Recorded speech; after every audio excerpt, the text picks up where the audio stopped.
Wir sind ja in den letzten 20, 30 Jahren langsam in das digitale Zeitalter hinübergegangen. Trotzdem ist das nur ein kleiner Prozentsatz der Filmgeschichte, die digital produziert worden sind. Der Großteil der Filmgeschichte ist natürlich selbstverständlich analog gedreht worden. Und deswegen ist es unglaublich wichtig, dass man nach wie vor Zugang zu diesen Techniken hat, dass man auch für Regisseure, die immer noch oder wieder in Film drehen wollen, dass man das möglich machen kann. Und dass das hier in Budapest möglich ist, finde ich ganz großartig. Ich finde das unglaublich wichtig und schön, dass das ein lebendiges Medium bleibt und nicht nur eines, was in die Geschichte gehört. Ich finde es toll, dass die Kopiermaschinen hier neu sind, dass man das noch alles gebrauchen kann. Und ich weiß es als Lehrer von Filmstudenten, viele wollen unbedingt einmal im Leben auf Film drehen. La préservation du cinéma, c'est la préservation pas seulement des œuvres, pas seulement du matériau, c'est aussi la préservation de quelque chose qui ramène à Louis Lumière, qui ramène à l'invention du cinéma, c'est-à-dire que le cinéma était quelque chose de collectif et que le cinéma était une affaire de partage. Aujourd'hui, Internet, les plateformes, c'est une affaire individuelle.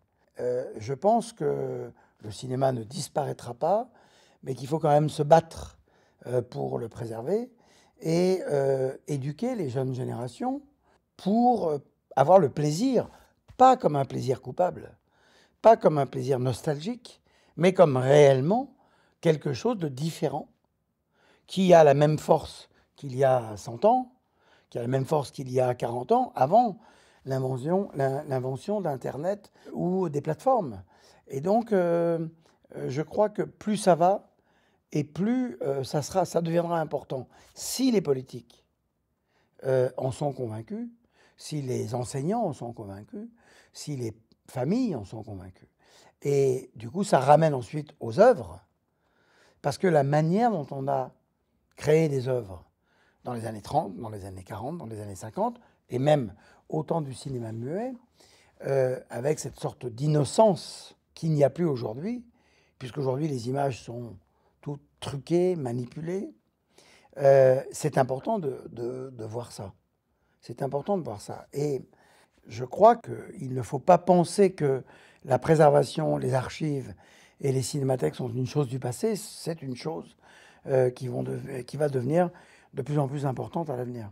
Je pense que ce qu'on a inventé pour présenter les images sur le grand écran, c'était le film au départ. Et on sait que dès les premières projections qu'ont fait les Méliès, on était sur le film. Et c'est vrai que depuis, on peut dire qu'on n'a pas trouvé mieux. On a amélioré le film, mais quand on arrive au digital, c'est une facilité beaucoup plus grande. C'est moins cher, c'est plus facile à tourner, c'est plus facile à manier, etc. Mais je pense que ça n'est pas la meilleure des solutions. Le film reste, à mon avis, la meilleure des solutions. D'abord pour la préservation, pour la pérennisation du film, parce que le digital, il faut, au bout de quelques années, il disparaît, ça se fane, ça disparaît.